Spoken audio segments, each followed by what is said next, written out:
Ok, Si d'accord. dans ton cas, est-ce que c'est pas assez Ok.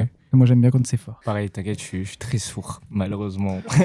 Bah, ouais, on va dire ça aussi. Eh ben, allons-y. Tu as fait le choix de plonger tes oreilles dans un univers plein d'histoires. Caridas. Bonjour Senzo. Bonjour Benoît. Comment ça va? Bah, franchement, un plaisir d'être là. Merci pour l'invitation. Ça fait très plaisir. Bah, avec grand plaisir aussi. J'aime bien cette question dès le début, le comment ça va? Ouais, ça m'est bien. Ça... Ouais, surtout qu'il y a le sourire, donc c'est que Ah bah merci. tout est naturel. Alors, le concept de Caridas, il est facile. T'as des cartes devant toi. Ok. Donc à chaque fois, tu as 2 cartes par personnage. Tu as un petit joker qui se cache aussi juste à côté de toi si jamais tu veux le déclencher. Ok. C'est à ton choix, tu le déclenches quand tu veux, au moment que tu veux. Là, c'est le roi qui est devant toi pour bien démarrer. Ok. Mais d'abord, je vais quand même te poser la question la plus simple, ou C'est excitant peut-être un peu. pas. Ouais, voilà, c'est ça. Il y a des questions qui se cachent derrière. Bon, je rebondirai sur ces questions. Il y aura d'autres questions qui vont aussi se cacher. Mais la question la plus simple ou pas, c'est qui es-tu? Vas-y, présente-toi, amuse-toi, dis ce que tu veux. Alors, très compliqué. Mais alors déjà, je m'appelle Senzo. J'ai 24 ans. C'est très formel comme début. Précis. Alors, peut-être que certains m'ont connu dans la Star Academy 2022. On y viendra tout à l'heure, effectivement. Et ça va faire à peu près 4 ans maintenant que j'ai commencé la musique un peu professionnellement. Et de base, je viens de Tahiti, donc je viens de très loin. La musique, ça n'a jamais été forcément pour moi le premier cheval de bataille, le plan A. C'est vraiment arrivé assez tard. Et du coup, je dirais que je suis quelqu'un de très... je peux être très jovial. Je peux être très sociable. Et j'ai ce côté un peu très aussi solitaire. Genre vraiment, c'est très... des fois, j'ai envie d'être isolé. Des fois, j'ai envie d'être mélancolique. Et des fois, j'ai juste envie de sourire et de m'amuser. Donc c'est vraiment... Je pense que Senzo, c'est très ça. C'est très... ces 2 petites personnalités, quoi. Eh ben, tu sais quoi, on va commencer. Donc Mhm. avec le roi qui est devant toi, tu as le bleu, le rouge. Lequel vas-tu choisir? Et je te laisse lire la question qui est derrière. Et y répondre après. Je vais choisir le roi rouge, tiens. Parce que d'habitude, je choisis toujours le bleu. Ah. Bon, pour une fois, je vais choisir du rouge. Bah, il y aura du bleu encore après, si jamais. C'est comme si c'était un piège, tu vois. Bah, Oui, voilà. je te brain. C'est ça. Du coup, je la retourne et je lis la question. Ouais, et tu y réponds. L'enfant Senzo, il était comment? Alors, l'enfant Senzo, très, très épanoui, dans le sens où vraiment, j'ai jamais manqué de rien. J'ai eu la chance de grandir à Tahiti, donc à Tahiti, les gens donnent beaucoup d'amour gratuitement, sans attendre en retour. Du coup, j'ai vraiment baigné dans cet environnement assez sain, où j'ai jamais eu de problème, jamais eu de mal-être ou quoi que ce soit. J'étais un peu le gars dans la moyenne, où j'étais avec les bons groupes. Généralement, mes potes faisaient passer des bons groupes, mais j'étais pas le numéro 1 du groupe. Mais ça m'allait très bien. En fait, j'ai jamais cherché à être champion. Tu vois, même dans les sports et tout, j'avais toujours la place de 4e. Tu vois ce que je dis? La place de 4e. Elle est bien, cette place. Ah, c'est un peu la place du couillon en vrai, mais Ouais, mais elle est mon bien père quand m'a même. toujours... Mais voilà, c'est la place où en fait tu vois que t'es là, mais t'es bien, t'es content d'être là, tu vois, un peu à côté du podium, t'es à côté, tu grignotes. Et aujourd'hui, tu te définirais comment? Alors aujourd'hui, Par rapport aussi à cet enfant. je pense que je me connais beaucoup plus. Bon après évidemment c'est normal, T'as grandi. mais en fait je pense que j'étais épanoui à Tahiti, mais je me connaissais pas forcément, dans le sens où je pense que les gens en France peuvent retrouver un peu ce côté-là quand t'as grandi dans un village ou une petite ville, c'est que en fait tout le monde fait tellement la même chose, tout le monde a les mêmes habitudes, les mêmes occupations, que c'est très dur au final de savoir toi t'es quoi dans tout ça. Par exemple, nous à Tahiti, je sais que les gens surfent beaucoup, font beaucoup de skate. Et moi, j'ai jamais été bon en surf, jamais été bon en skate. J'adore regarder, j'adore ça, accompagner mes potes, mais je savais que c'était pas mon truc. Du coup, je pense que je savais pas forcément où trouver ma place. J'étais pas dans un mal-être, mais je me laissais assez vivre. En fait, je manquais tellement de rien et j'étais tellement. Quand tu grandis à Tahiti, entre guillemets, tu te donnes pas le droit de dire ouais, peut-être que je vais pas bien. Jamais ça m'est traversé la tête.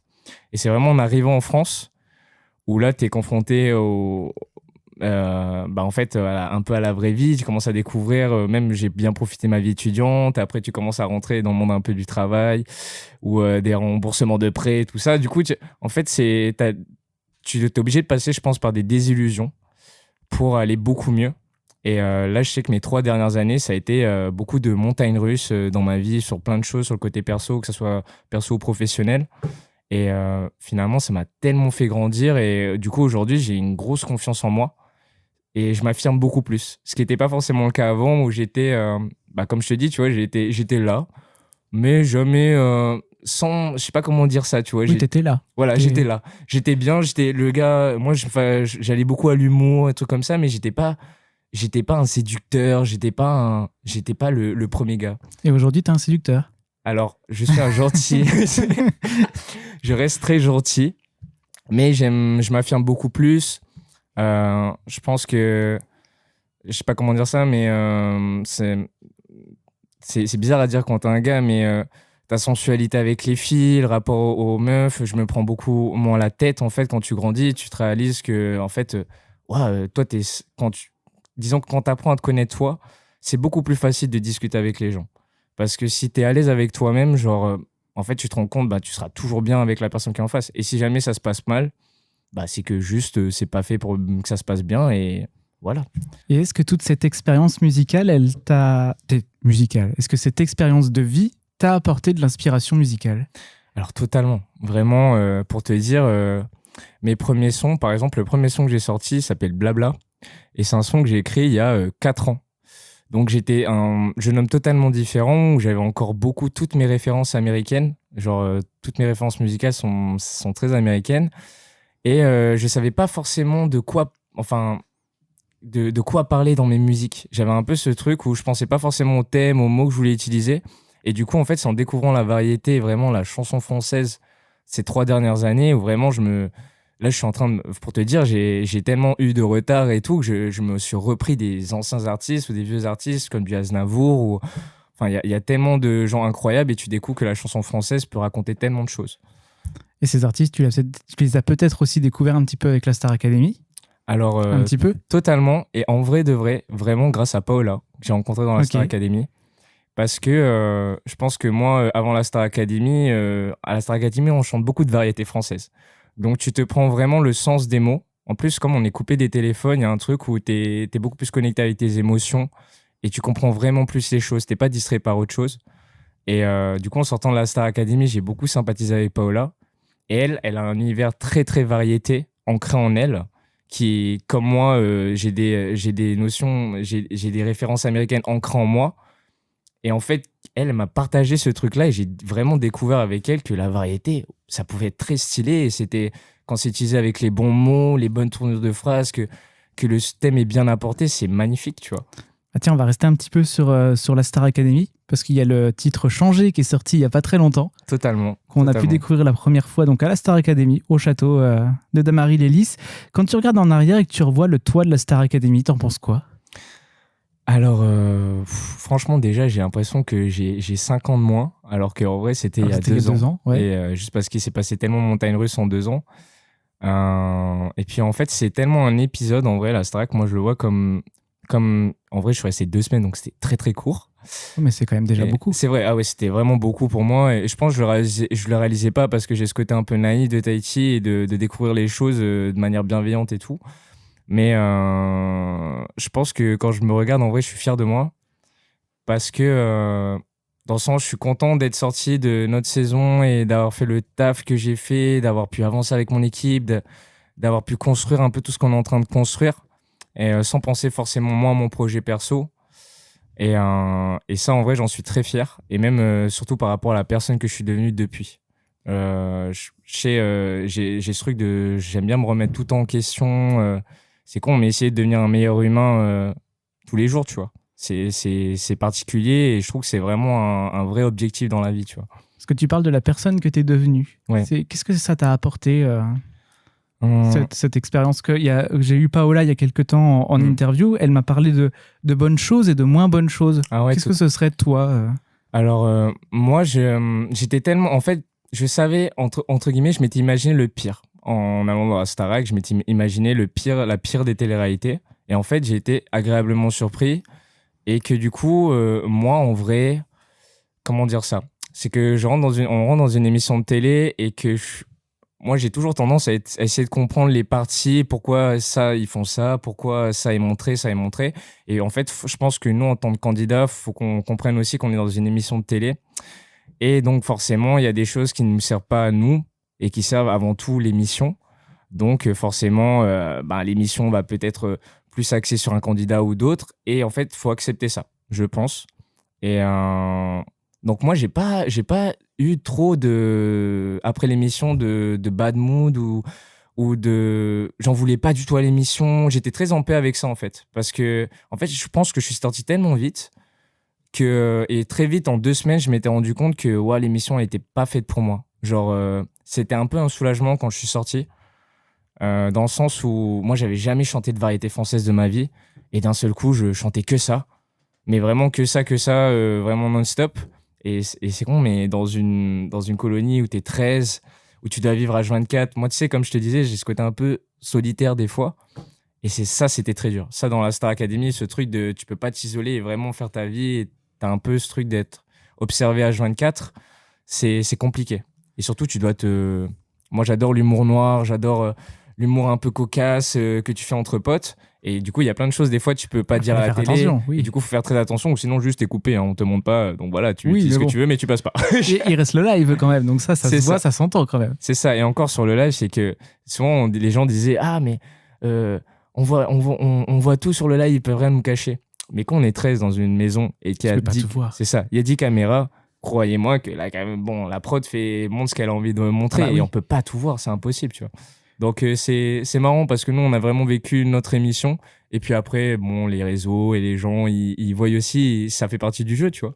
Moi, ça m'a vraiment fait rire pour le coup, même Twitter, des fois, même avec les années qui passent et tout, ils sont drôles, Twitter. Vraiment, c'est un monde que moi, je comprends pas, tu vois, mais qui me fait beaucoup rire et j'ai beaucoup de détachement par rapport à ça, tu vois. Donc du coup, ça va. Ouais. Tiens, on va parler des réseaux sociaux tout à l'heure. Là, pour l'instant, on va te faire la dernière question en rapport un petit peu avec toi et ta personnalité.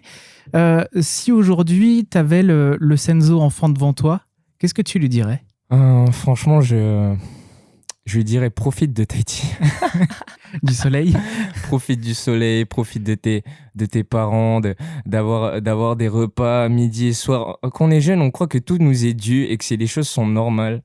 Et vraiment, en grandissant, j'ai pris conscience de plein de choses. Mon rapport avec mes parents a bien changé. Donc, en fait, je dirais, profite de ta vie.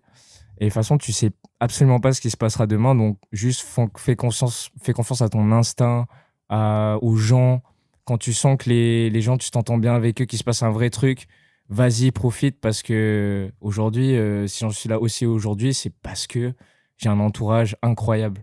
Un petit entourage, mais vraiment que des gens humainement incroyables. Et t'es soutenu, c'est ça ? De fou, de fou.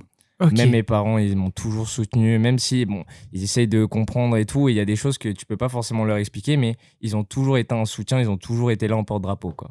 C'est fou. On les aime bien, nos parents. Ah oui. Voilà. Et on va passer à la deuxième carte, maintenant qu'on a dit beaucoup de choses. On n'oublie pas qu'il y a toujours le Joker juste à côté de toi, et du coup, la carte de la reine est devant toi avec le bleu et le rouge. T'as pris le rouge. Ah la reine, tiens, je vais prendre le bleu. Un peu de douceur. Voilà. Alors, blablabla, changer, plus heureuse, quel serait le lien entre ces 3 titres ?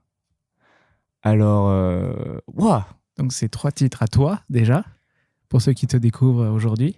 C'est ça, alors c'est 3 titres que j'ai sortis. Blabla, c'est vraiment le premier titre que j'avais sorti. Alors je dirais que, en fait, entre blabla, changer et plus heureuse, il y a eu vraiment un creux. Je dirais changer et plus heureux, je pourrais plus les définir comme vraiment dans un chemin qui me ressemble un peu plus, je dirais, que blabla. Parce que blabla, c'est juste qu'avec du recul, depuis que j'écoute du français, je me dis « Ah, putain, peut-être que j'aurais pu écrire des trucs un peu mieux et tout. » Mais en fait, ça fait partie de moi. Ça fait partie de ce côté pop. Donc, je dirais qu'en fait, c'est très dur comme question. Je dirais que vraiment, c'est l'amour, en fait. L'amour. Je pense qu'en fait, avec du recul, beaucoup de mes sons parlent beaucoup d'amour. Peu importe quel genre d'amour, que ça soit... l'amour amical ou que ça soit l'amour avec une copine ou peu importe. Et ça parle beaucoup de rencontres aussi. De rencontres. Parce que je remarque que même quand j'écris des sons hyper introspectifs, je ramène souvent ça des fois à une fille ou à un sentiment ou à des potes ou entre amis. Je sais pas pourquoi, mais c'est un truc que je fais beaucoup. Et je pense parce que j'ai tellement un entourage qui me porte que du coup, j'ai besoin de parler un peu de ça, de l'amour que je donne à mes proches et des gens qui comptent pour moi. Du coup, je parle beaucoup d'amour dans mes sons. Et je trouve que c'est ce qu'il y a de plus universel, en fait. C'est là, surtout quand tu parles, cherches. Ouais. Et là, quand tu parles d'amour, comment on écrit une chanson d'amour? Écrit et composé. J'aime bien poser cette question parce qu'à chaque fois, les artistes, ils savent pas trop, ou alors les réponses sont tellement différentes chez chacun. Alors, tu vois, en fait, moi, c'était tellement ancré dans ce que j'ai vécu et dans mes émotions brutes. Par exemple, Plus heureux, je sais que je l'ai écrite, ça devait être juste un peu après ma rupture, tu vois, dans le moment, juste après que tu sois très triste, tu vois, où tu arrives à te remettre et tu commences à te détacher un peu de toute la peut-être des fois le mélange de haine ou de regret que tu peux avoir et tu finis par te demander mais comment elle va en fait, tu vois, ce truc un peu bienveillant. Et je pense que moi dans ma musique j'ai un truc assez bienveillant quoi qu'il arrive. Jamais je vais balancer un truc qui fait mal pour faire mal ou un quoi que ce soit, tu vois. Donc ouais, c'est particulier. Et donc je dirais franchement, poser des mots sur un truc quand ça va pas ou quand ça va très bien. Souvent, c'est plus facile de poser des mots quand ça va pas parce que tu sais exactement où est le problème. Alors que quand ça va bien, c'est dur de cibler le bonheur, tu vois. Ok, pourquoi je vais bien dans ma vie? Et ça, par exemple, je savais pas le faire il y a 3 ans, tu vois. Aujourd'hui, je sais de quoi j'ai besoin dans ma vie pour être heureux, quoi.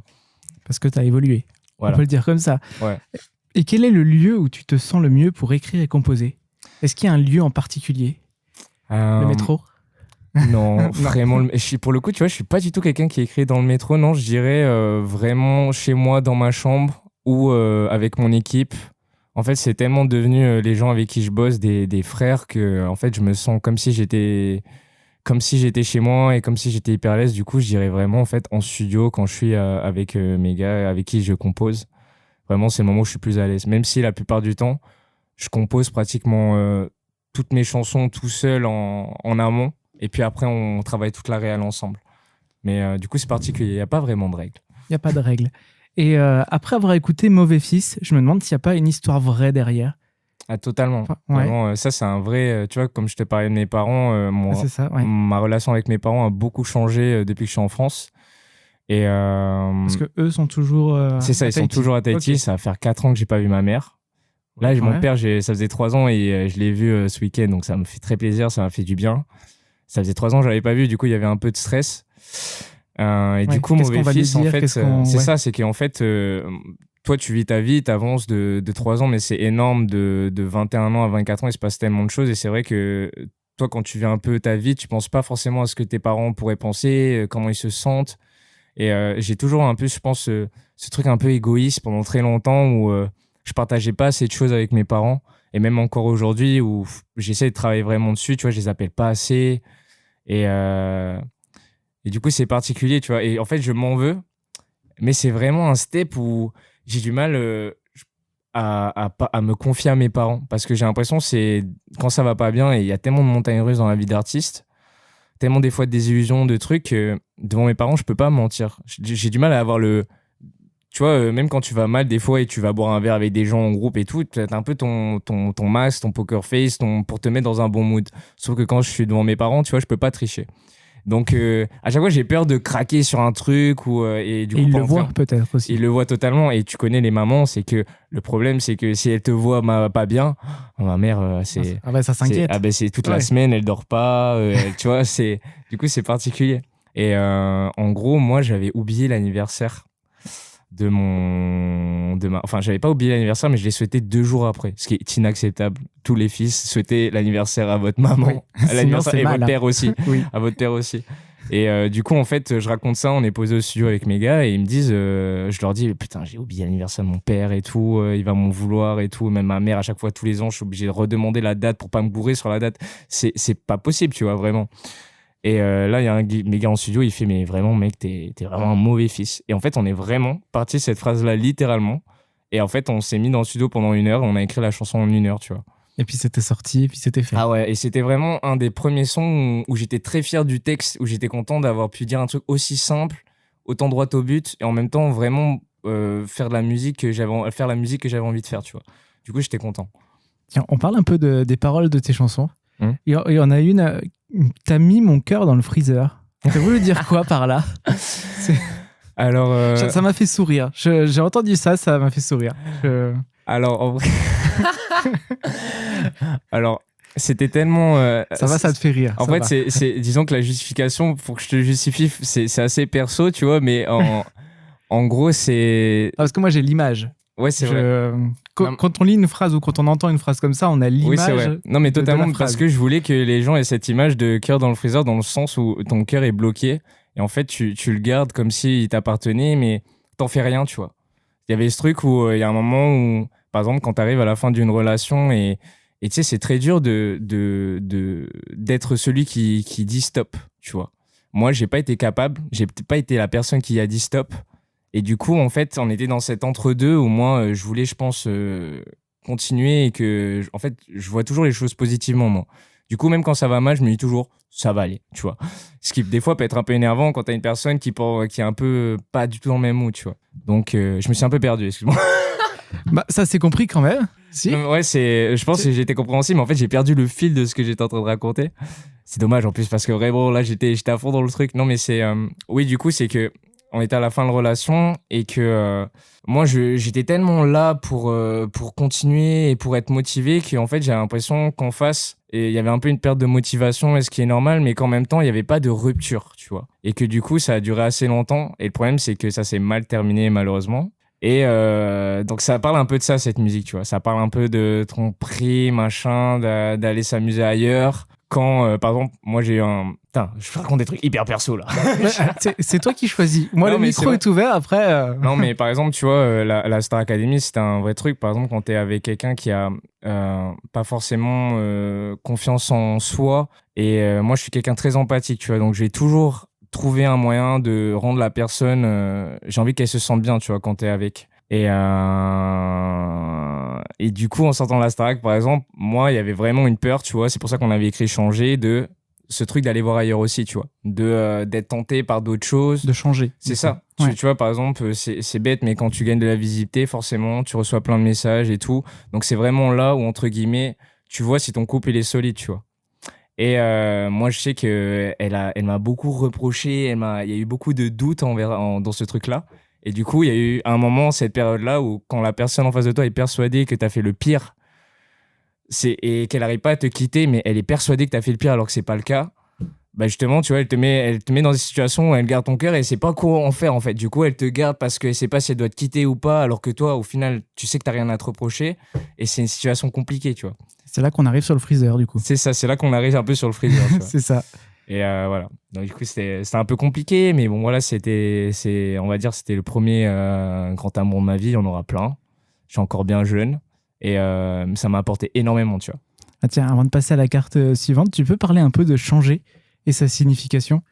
Parce que pareil, en restant sur les paroles, hein, j'ai noté bien sûr. J'étais juste à côté de toi, sans les regards et les caméras, tu verrais que j'ai pas changé. C'est ça. Mais parce que vraiment, en fait, qu'on en parlait avec mon ex, c'était... Moi, je réalisais tellement pas. Et elle, limite, elle était beaucoup plus stressée que moi, tu vois, de l'après. Moi, j'y pensais tellement pas. Oui, toi, t'avançais dans ta vie pro. C'est ça, et que voilà. même l'après, je l'ai pas forcément interprété comme quelque chose de waouh, tu vois, j'ai tellement ce détachement des abonnés, des trucs comme ça, de chiffres, de visibilité depuis très longtemps, tu vois, que ça m'avait pas stressé. Et changer, ça parle vraiment de ça, c'est que en fait, de la peur du changement et tout, et j'étais tellement dans un cocon à ce moment-là où tout allait bien. C'est le début, les 2 premières années d'amour, tout va bien, les 2 premières années, tu vois. Donc, et ça fait peur pour la suite, quand même. Ouais. De ce que tu dis. Ça... Apparemment, l'amour dure 3 ans. Désolé à ceux qui sont dans leur 3e année. Non, mais et du coup, en fait, je voulais que, justement, pour la calmer, qu'elle se dise qu'elle ait cette chanson-là à écouter, tu vois. Et c'était vraiment, je crois, ma première chanson où, quand je me suis posé, je suis sorti du studio avec Vincha, je lui ai dit, mais waouh, ok, en fait, on peut faire ça en écrivant en français. Là, j'avais vraiment envie de parler d'un truc qui me tenait à cœur. Et ça m'a fait cet effet-là, tu vois. Par exemple, Changer a été fait avant Mauvais Fils. Donc, c'est pour ça que Changer, ça a été vraiment une étape dans c'est bizarre à dire carrière de compositeur parce que pour l'instant, il y a nada, tu vois, mais dans ma route de compositeur qui a été essentielle, tu vois. Et Vincha, ça a été quelqu'un qui m'a fait réaliser, waouh, ok, en fait, faut pas trop se prendre la tête des fois sur les mots, faut juste raconter exactement ce que tu as envie de dire et tailler dans le vif. Et ça m'a dédramatisé plein de choses sur la musique et sur la manière de composer. On va rester sur cette conclusion pour cette partie-là. Là. Ouais, Ouais. franchement. Ouais, t'en as déjà dit beaucoup, effectivement. Ouais, faut me lâcher. C'est pour ça les podcasts, c'est très compliqué, moi, à me contenir dans ça. Mais moi, ça me va, hein, c'est très intéressant. C'est tout. Le livre, en plus, c'est la période hivernale, du coup, tu vois, en ce moment, je travaille beaucoup, je bois moins de verre, du coup, voilà, vraiment, là, on boit un verre ensemble, là. Eh ben, c'est de l'eau. Voilà, on va le dire comme ça. Passons du coup à la carte de l'As. Tiens, il y a même un cœur. Il y a même le pic. Il y a aussi le Joker qui est encore là. Allez, moi, je prends le cœur. Donc on laisse le Joker. Non, vas-y. Ils m'ont curieux. Ok. A cappella, tu peux chanter une chanson importante pour toi. Pas forcément une chanson de toi. Ça peut être... importante pour moi. Ouais, on peut partir d'une chanson même tahitienne, on peut partir d'une chanson une comptine pour enfants, une chanson de variété française. J'écoute tellement de musique, il y a tellement de musique qui m'ont aidé à des moments hyper précis. Il y a une chanson de Harry Styles que j'ai vraiment adorée qui s'appelle Falling. Et c'est une chanson qui m'a parlé de fou. Et des fois, quand j'essaye d'expérimenter beaucoup de musique, j'aime bien des fois revenir à des pianos-voix, à des choses essentielles pour pas me perdre et garder l'essence. Et du coup, je pense que je vais chanter un petit bout de cette chanson. Eh ben, allez, amuse-toi. I'm in my bed, and you're not there, and I can't take the blame, but the drink in my wandering hand. I said what I said, it's not what I meant. And I can't take it back, I can't unpack the baggage you left. What am I now? What am I now? What if I'm someone I don't want around?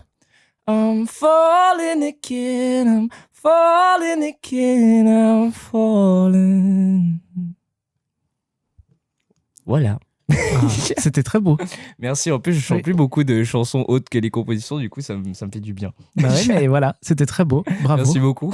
Sur ces belles paroles, on passe du coup à la suite. Alors, je vais prendre le cœur. Ah, je m'en doutais. Ouais, franchement, pas de suspense avec moi.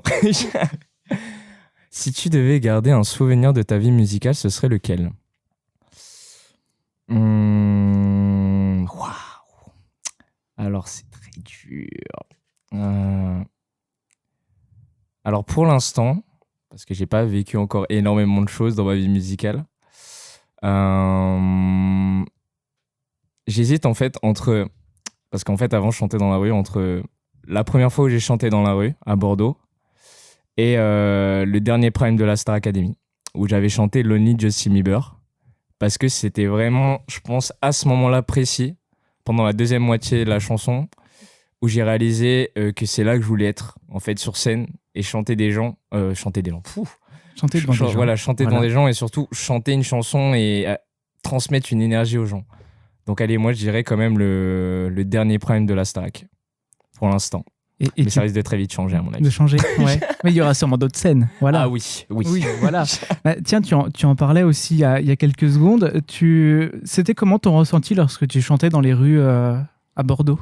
Alors franchement, c'était Bordeaux, hein, c'est ça? Oui, c'est ça, ouais. Bordeaux. Je chantais à Sainte-Catherine. Je pense que les gens qui sont à Bordeaux connaissent. C'est souvent l'endroit où les chanteurs chantent à Sainte-Catherine devant le McDo. Ah tiens, McDo. Et non, vraiment, c'était incroyable dans le sens où ça m'a vraiment appris à moins stresser devant les gens, parce qu'en fait, dans la rue, les gens, ils sont pas là pour t'écouter. Du coup, il y a un côté où tu dois être agréable à leurs oreilles et pas non plus que ce soit une épreuve de passer à côté de toi, tu vois, parce que des fois, il y a des chanteurs, c'est trop fort ou c'est pas forcément joli. Et du coup, en fait, quand ils s'arrêtent 2 secondes pour t'écouter chanter, tu te dis « Ah ok, là, en fait, ils étaient en train de rentrer chez eux. Ils ont pris le temps de s'arrêter 2 secondes, des fois pour écouter 1, 2, des fois c'est juste 20 secondes.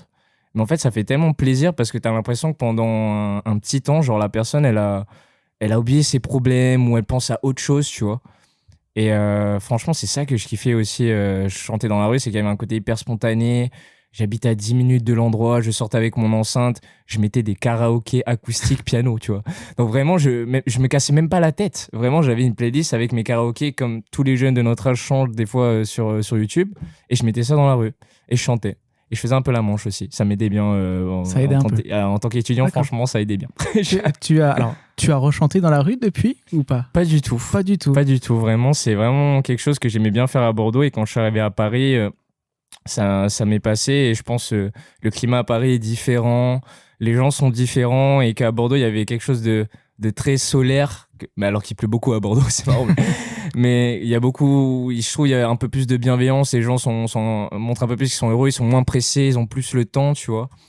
Et à Paris, j'ai eu des échos pas très cool, des fois, d'artistes de rue quand ils ont chanté, qui me disaient, ouais, il y avait des problèmes. Des fois, il y en a qui se font voler leurs trucs, casser leurs instruments. Et je me dis, ouais, moi, si je vais pour chanter, tu vois, c'est pour pas me prendre la tête. C'est du plaisir. C'est ça, tu vois. voilà. Si vraiment je dois gérer un truc, vraiment, ça risque de me dégoûter, même des humains, tu vois. C'est bête, mais. Et du coup, j'avais pas envie de ça. Et que dirais-tu aujourd'hui à un jeune qui voudrait faire de la musique son métier? Oh, tu es jeune, hein. Voilà, ouais, c'est vrai. Oui. Mais toi qui as déjà quelques années d'expérience quand même, Alors, franchement, je dirais qu'il faut se faire confiance, beaucoup travailler seul, mais il y a un moment où il faut faire les bonnes rencontres et il faut aller surtout à la rencontre des gens. Parce que, par exemple, moi, j'ai des potes qui font de la musique, mais qui, des fois, sortent rien sur Insta et c'est bête, mais si tu sors pas ta musique, les gens qui peuvent t'aider à grandir et à atteindre des choses, ben, tu vas pas les rencontrer, quoi. Donc, j'irais vraiment faire confiance à son instinct, qu'on sent bien les gens, y aller, pas hésiter, essayer, pas vendre son âme non plus. Mais quand on sent bien les gens, faut y aller. Faut vraiment y aller. Moi, c'est vraiment ce que j'ai retenu de ces 3 années, c'est faire confiance aux gens vraiment que tu sens bien et pas les lâcher parce qu'ils te lâcheront pas. et avoir confiance en soi, c'est ça. Ouais. Alors, tu as travaillé aussi sur des titres avec Marius et Paola aussi. Qu'est-ce que ça t'apporte, ce genre d'expérience? Franchement, c'est tellement différent de composer des sons pour soi. Et c'est vraiment un plaisir parce qu'en fait, il y a une pression en moins. Tu te mets vraiment au service d'un projet autre du tien. Et du coup, il y a un truc tu visualises vraiment l'artiste. Et des fois, ça peut être même plus facile de visualiser, par exemple, un autre artiste que de se visualiser soi. Parce que quand tu apprends à te connaître et c'est con, hein, mais à créer ta signature, ta musique, c'est vraiment de la recherche et de l'expérimentation. Et du coup, de bosser pour d'autres artistes, des fois, tu te compares, mais c'est un autre exercice. Et je trouve ça cool parce que ça permet vraiment de se concentrer sur autre chose. Et quand la magie, elle se passe humainement, parce que en fait, moi, ça a été aussi des rencontres humaines. Hein. Si genre ça se passe pas et que surtout je capte pas l'artiste, ce qui fait vraiment à 100%, ben généralement ça marche pas. Ou il y a un truc qui passe pas. Et pour le coup, avec Marius et Paola, c'était 2 rencontres humaines de fou. Paola encore plus. Ça, on l'a vu rien qu'avec l'aventure Star Academy. Ah, mais bien sûr. Voilà. Bien sûr. Et en vrai, aujourd'hui, je suis un grand fan de Paola et je suis tellement content d'avoir l'occasion de travailler avec elle, qu'on soit dans la même équipe, parce que c'est vraiment une super personne et c'est le genre de rencontre hyper enrichissante. Et à l'avenir, je pense si je travaille avec d'autres artistes, ça sera un peu la même chose. C'est qu'il faut qu'il y ait une certaine admiration du projet, je pense, pour l'artiste, pour vraiment kiffer le faire. Parce que la musique, c'est tellement instable, on ne sait pas si demain, ça se trouve, le son sort pas, on ne sait pas si le son marche ou pas. Donc, en fait, il faut vraiment que les 2 artistes kiffent faire le son ensemble et que ça se passe bien, quoi. Et si je te parle de réseaux sociaux, quel est ton rapport avec eux? Alors, moi, pour le coup, tu vois, genre, je devrais plus poster. Moi, aujourd'hui, en fait, c'est bête, mais qu'on est artiste indé, en fait, il faut trouver son truc sur les réseaux et des fois, ça peut être un peu compliqué. Moi, il y a eu un moment où je faisais beaucoup ça, j'avais beaucoup commencé par les covers et tout, et en fait, quand j'ai commencé vraiment à composer, je me suis tellement concentré sur la musique que peut-être les réseaux, j'ai un peu délaissé mes réseaux, et que du coup, j'accorde moins une importance aux réseaux. Alors qu'aujourd'hui, en fait, des fois, ça peut être un game changer, comme ça peut ne pas l'être, en fait. Et je pense qu'il faut pas se perdre, faut d'abord penser à sa musique avant de penser aux réseaux. Il y a beaucoup trop de gens, je pense, qui font passer les réseaux avant la musique, et c'est une erreur. Mais par contre, je pense que c'est vraiment, on a la chance d'avoir ce moyen-là de communiquer en tant qu'artiste, donc il faut essayer de trouver son truc. Mais c'est compliqué. Vraiment, moi, c'est un vrai casse-tête. En dehors de ma musique, c'est comment je fais la promotion d'un son, par exemple, tu vois, genre c'est de manière la plus naturelle possible et que ça reste vraiment toi. Donc c'est un vrai enjeu, hein, c'est un vrai challenge, les réseaux sociaux en 2024. Surtout qu'on est tellement d'artistes, tellement de gens à faire du contenu. Du coup, c'est compliqué des fois de trouver sa place un peu dans les réseaux. Mais tu cherches ta place, c'est ça. Alors pour terminer, ce que j'aime bien poser comme question, est-ce que tu pourrais faire un bilan de toi du passé jusqu'à aujourd'hui et après ce que tu dirais à ton toi futur? Alors, après, un bilan rapide. Hein, ouais, bien sûr. Ah ouais, parce on va que pas sinon, refaire un résumé de sûr, toute sinon moi. Alors pour résumer, je suis un petit gars de Tahiti qui a quitté Tahiti pour faire ses études en France et qui a fini par réaliser qu'en fait la musique c'était pas juste un petit passe-temps, un loisir, et c'était vraiment une manière de moi me découvrir en tant qu'homme. En fait, c'est bête, mais et d'exprimer mes émotions, plein de choses que avant j'arrivais pas à mettre des mots dessus, et ça m'a forcé d'un côté à me comprendre tout ce qui est musical et tout, et du coup aujourd'hui franchement je suis trop content de tout ce qui s'est passé. Et je dirais que pour le futur, ben écoute, se souhaiter le meilleur, et on sait pas de quoi demain sera fait. Écoute, j'espère que je sais pas, dans un an on se reverra et que tu me diras en mode waouh, vraiment incroyable cet album et tout, qui serait tu vois, mais avec plaisir. Mais franchement, autour d'un café, ouais, vu qu'on a de l'eau aujourd'hui. Exactement. Voilà. Ouais, on précisait quand même que c'était de l'eau. Tout à l'heure, j'ai dit. Ah oui. Et ben pour terminer, est-ce que tu peux nous rappeler tes réseaux sociaux? Où est-ce qu'on te retrouve, ton actualité? Bien sûr. Alors, mes réseaux sociaux sur Insta, c'est Cenzo, C-E-N-Z-O. Et normalement, vous tapez juste ça, il y a tellement pas de Cenzo sur France, vous allez trouver. Ça va se trouver. Et pareil sur TikTok. Et après, surtout, n'hésitez pas à aller écouter les sons Spotify, parce que c'est sur toutes les autres plateformes, peu importe. Et voilà, parce qu'au final, c'est ça le plus important, c'est la musique. Et en tout cas, j'espère que les gens vont aller écouter Changer, ces derniers singles que j'ai sortis. N'hésitez pas à aller checker le reste.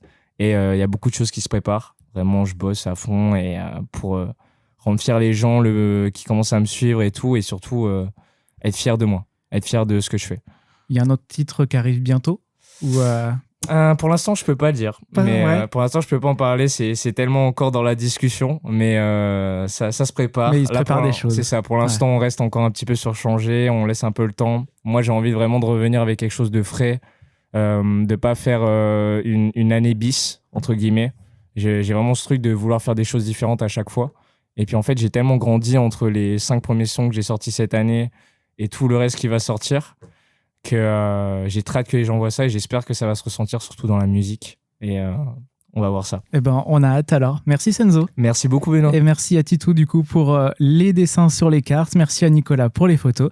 Et merci à Play2 de nous avoir accueillis ici. Merci beaucoup. Si tu ne sais pas quoi faire après cet épisode, j'ai qu'une seule chose à te dire. Reste sur ta plateforme de streaming favorite, abonne-toi et mets une jolie note.